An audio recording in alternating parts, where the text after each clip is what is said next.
ఏలూరు జిల్లా నూజివీడులో పట్టపగలే టీడీపీ నాయకులు రెచ్చిపోయారు. పెద్ద గాంధీ బొమ్మ సెంటర్లో వైఎస్ఆర్సీపీ మున్సిపల్ కౌన్సిలర్ గిరీష్ పై కత్తితో దాడి చేశారు.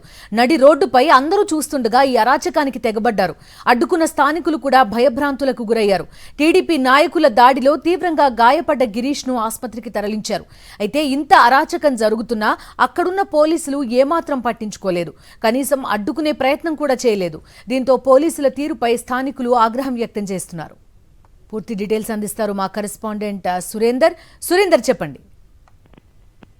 బిందు నూజివీడులో దారుణ సంఘటన చోటు చేస్తుంది. పట్టపగలే టీడీపీ గూండాలు అయితే రెచ్చిపోయారు. వైసీపీకి సంబంధించిన కౌన్సిలర్ గా ఉన్న నరకుడికి గిరీష్ మీద దాడి చేశారు. కత్తులతో దాడి చేసి ఆయన్ని గాయపడుతున్న పరిస్థితి అయితే కనిపించింది.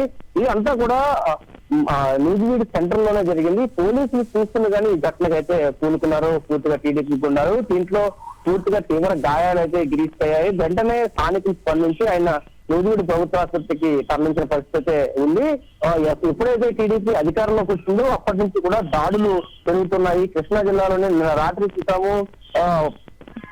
ఇక్కడ గన్నవరం నియోజకవర్గంలో కూడా వైసీపీ నేత ఇంటి మీద దాడి చేశారు. మరొక పేరునాని ఇంటి మీద కూడా దాడి చేసే ప్రయత్నం మర్చిపెట్టడం జరిగింది. ఈ రోజు అంటే ఇప్పటి వరకు నార్మల్ గా దాడులు ఆస్తులు ధ్వంసాలు లేకపోతే కారు ధ్వంసాలు జరిగితే ఈ రోజు నూజివీడులో పూర్తిగా ఒక వ్యక్తిని చంపడానికి అయితే ప్రయత్నం జరిగిందని చెప్పొచ్చు. వైసీపీ మున్సిపల్ కౌన్సిలర్ గా ఆయన బాధ్యత నిర్వహిస్తున్నాడు. పార్టీ లీడర్ గా కూడా ఉన్నాడు. ఆయన టార్గెట్ చేసుకుని కత్తులతోటి వైర వ్యవహారం చేశారు టీడీపీ గుండాలు. ఆయన నైరోడ్డు మీద నరికే ప్రయత్నం చేశారు. దీంతో తీవ్రంగా గాయపడిన ఆయన ప్రభుత్వ ఆసుపత్రికి. అయితే ఇదంతా కూడా పోలీసులు మొత్తం చోద్యం చూస్తున్నట్టే చూశారు. దీని మీద పూర్తిగా అక్కడ స్థానికంగా ప్రజలైతే ఆగ్రహాన్ని వ్యక్తం చేస్తున్నారు పోలీసుల తీరు మీద. ఇది కట్ట పద్ధతి కాదు అంటూ కూడా వాళ్ళంతా చెప్తున్న పరిస్థితి.